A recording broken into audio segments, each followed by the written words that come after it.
Now, here's something that's brand spanking new, Mrs. Jones. A lamp brush. Made especially for cleaning those sooty lamp chimneys. May I demonstrate? Well, I'm never. What'll they think of next? Well, it's a real handy dandy. You know how hard it is to get in here with a cloth.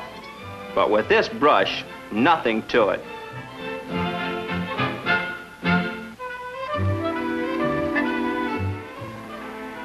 It's the latest thing just introduced for cleaning gentlemen's opera hats and derbies. May I show you? Feel how fine it is, pure bristle. That's as fine can be.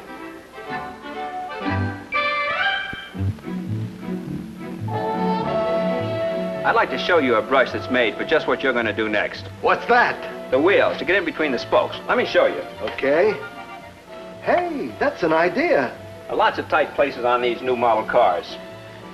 A brush like this is the only thing that'll really get in there and do a job.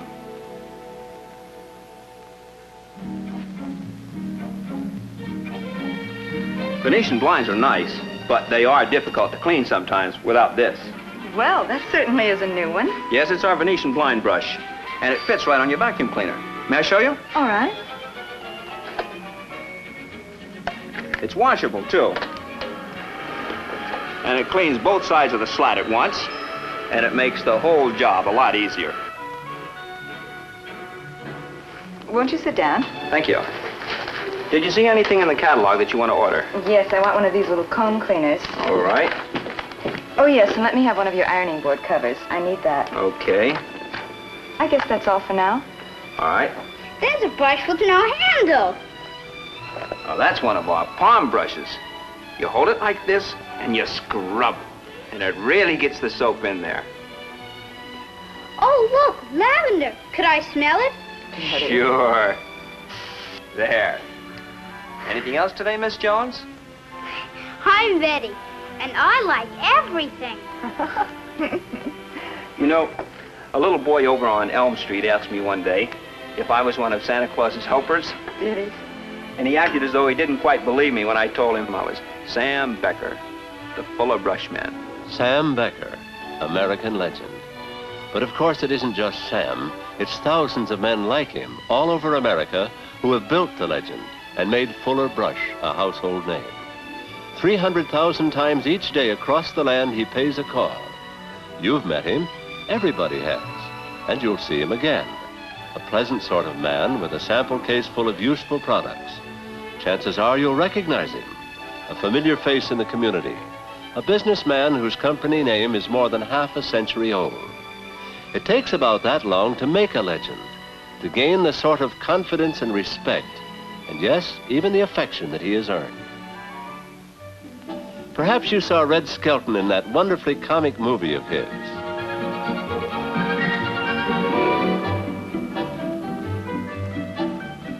And maybe you heard Fred Allen say in his inimitable style, Edison gave us the electric light, Marconi gave us the wireless, and Fuller gave us the brush. Stories about the Fuller Brush man have become part of American life. He's been cartooned, interviewed, and written about in the popular magazines for years. And being a modest chap, he's always a little surprised at all the publicity. But he can't escape it because he's part of a remarkable success story. There are 7,000 dealers over the country. Behind them, centered in key cities, is a streamlined distribution system for the hundreds of products.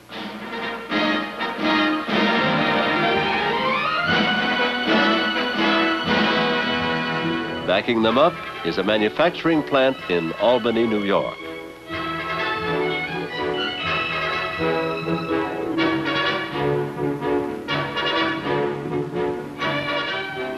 And at the heart of the whole organization, the main plant and offices at East Hartford, Connecticut, home of the #1 brush maker in the nation.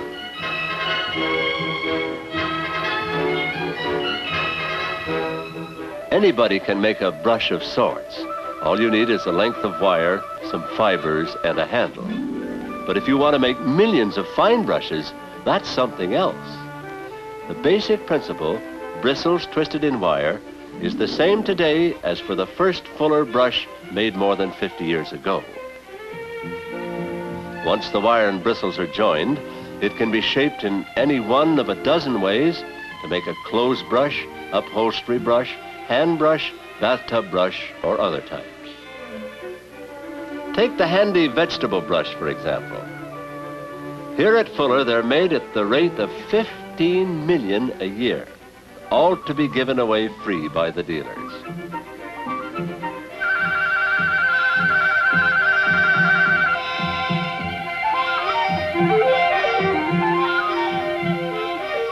If you needed 100,000 pastry brushes, these machines could make them for you in 3 days.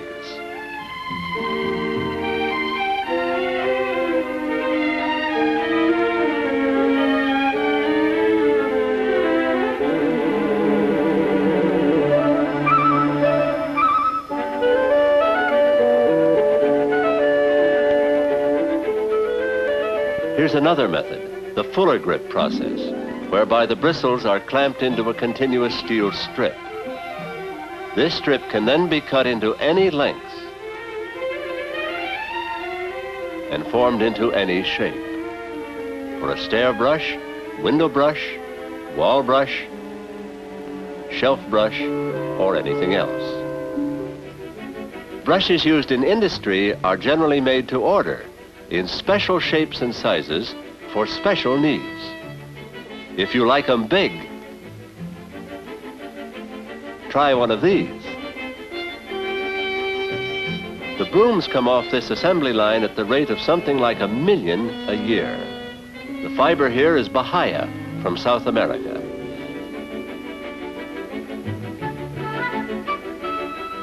It's clamped firmly in a steel head, riveted and trimmed to an even edge. A handle is welded on,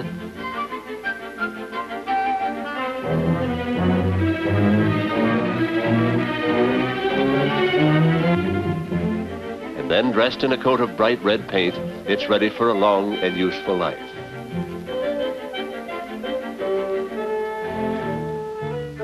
So many brushes of so many different uses, and yet these household and utility brushes are only a part of the Fuller Brushman's stock today.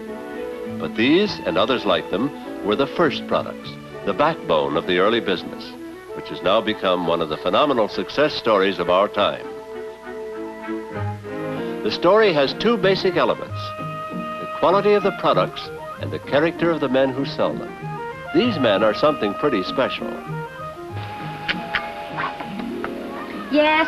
Fuller Brushman.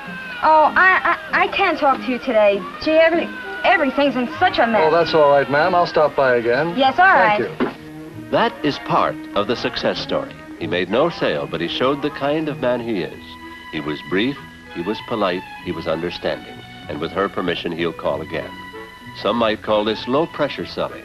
Actually, it is no pressure at all, because he wants to be welcome on his next visit. If he were not, this American institution would have vanished from the scene years ago.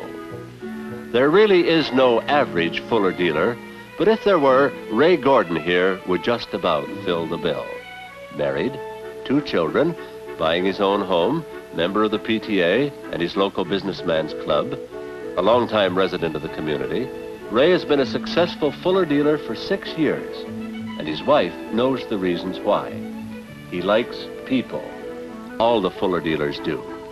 They believe that people are basically good and basically kind, and this attitude shows in their work. It shows in the form of plain, old-fashioned courtesy toward one's fellow men. And that is one of the key ingredients in the Fuller success story. Behind the dealers, of course, there has to be a continuous flow of good products, and new products, too, with the changing times. The discovery of plastics, for instance, opened the way to many innovations. This molded part, for instance, will eventually make 8 brushes when cut apart and sent to the finishing department.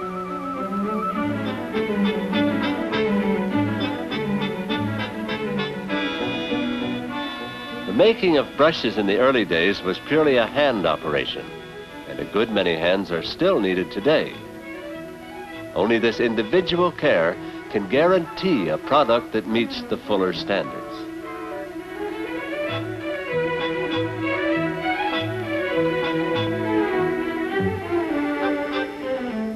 next step in making a hairbrush is drilling the holes for the bristles. This is the well-known bristle comb. The holes are being drilled in the clear plastic handle in evenly spaced rows. This machine locks in each hole a permanent tuft of bristles.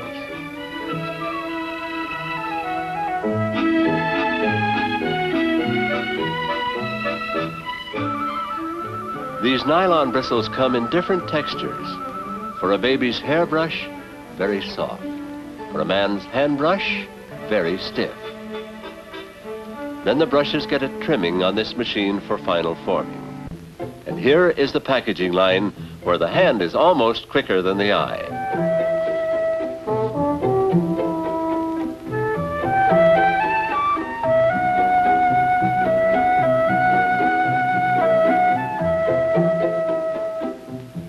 If you've ever wondered how a big floor brush is made, the heavy, tough fibers being fed into this machine will soon form its business end.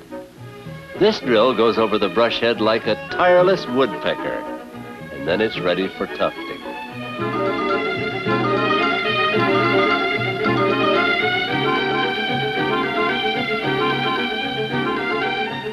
A wash mop, on the other hand, begins with cotton strands feeding into machinery like this, and emerging all trimmed and formed. Mops that will clean millions of American homes.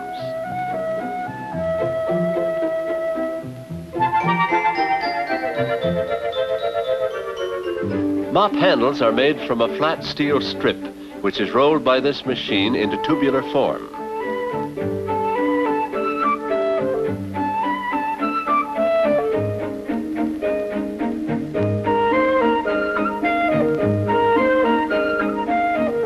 Hour after hour, the shaped metal moves through this continuous electric welder, which seals the edges together into a permanent tube. Spray painting is the next step for the handles.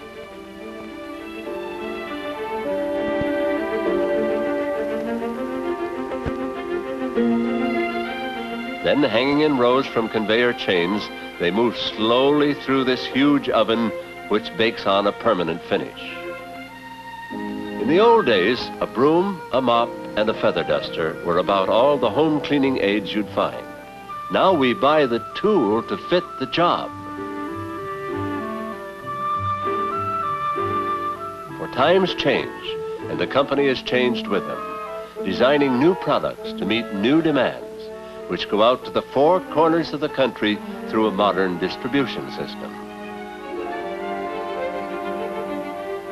With more than 400 separate items to handle in large quantities, these warehouses, spotted across the nation, are busy supply centers for the hundreds of dealers they serve. It's a far cry from the horse and buggy deliveries of the early days. And yet, in that most important of all factors, human relationships, nothing has changed. The fact is, the Fuller brushman of 50 years ago and of today simply practices the golden rule. He also believes in certain personal standards which have earned him the respect of all. He must always be neatly dressed, presentable in all details of his appearance. You'll notice he puts his sample case to one side of the door rather than blocking the way. After ringing the bell, he steps back from the door. He knows that a woman at home alone may be a little wary about a stranger at her door until she learns who he is.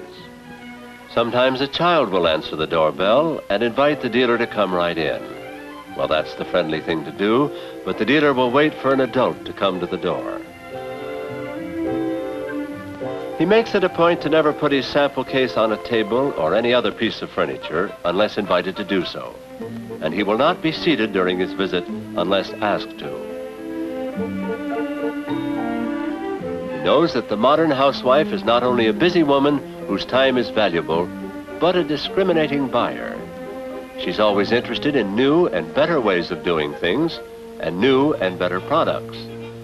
That's why his catalog and display case today contain many items that dealers 50 years ago would never have dreamed of. This is the research laboratory in which every Fuller product is continuously analyzed and every new product thoroughly tested before marketing. These include waxes, polishes, insecticides, deodorizers, disinfectants, and a complete range of cosmetics. Avard Fuller, president of the company, keeps a personal eye on this vital part of operations.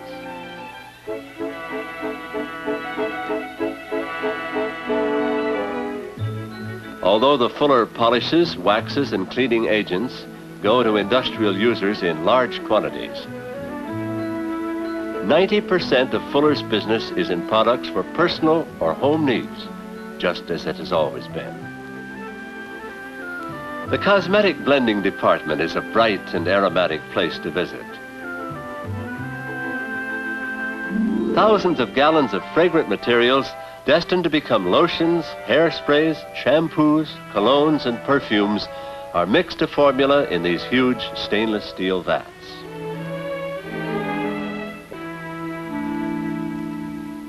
A creamy, smooth body lotion is being bottled here.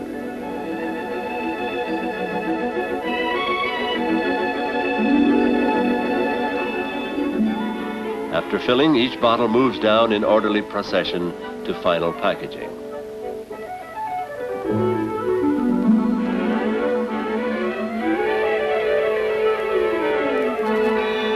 Toilet waters, colognes, and aftershave lotions of many exotic scents make this a delightful place to work.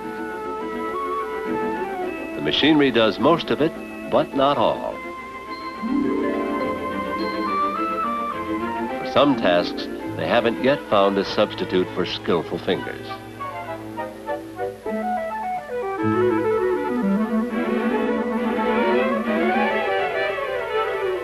In the expanding world of aerosol preparations, the future holds many new possibilities.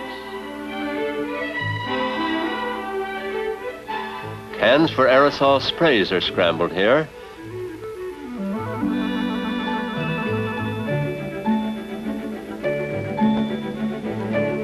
Then move on into the filling machine to receive the charge.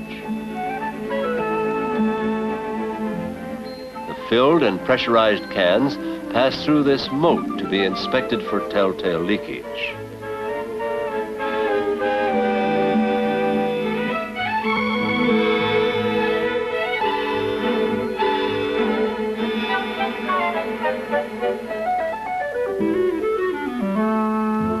The making and packaging of these free cosmetic samples is a large operation in itself. These are samples of shampoo packaged in small plastic envelopes. These tiny bottles contain a good sample of aftershave lotion. Fuller dealers give these and other samples away free by the millions every year. Cosmetics are a world of their own, and a glamorous world it is. The modern dealer brings it all to the housewife's door in an array of products that gladden any woman's heart. The name of Fuller is not just a trade name. No, indeed. The original Fuller brushman, the legend in person, is still on the job. He started his business in the first decade of the 20th century. One man making one brush at a time on this primitive tool, then going out to sell them one at a time from door to door. If he worked hard, he might make 10 an hour of these brushes, which his machines now pour out at the rate of 43 a minute. But though technology has changed, and instead of a one-man business, thousands now have a profitable way of life, Alfred Fuller's first precept has not changed. A quality product, fairly priced, sold by an honest man. This old-fashioned philosophy is as good as new. For courtesy is still fashionable. Respect for one's fellow man is still prized. Doing unto others as you would be done by is still a good rule to follow. In the best traditions of free enterprise, this American company has translated that philosophy into the sale of hundreds of products with thousands of uses, and has become a household name.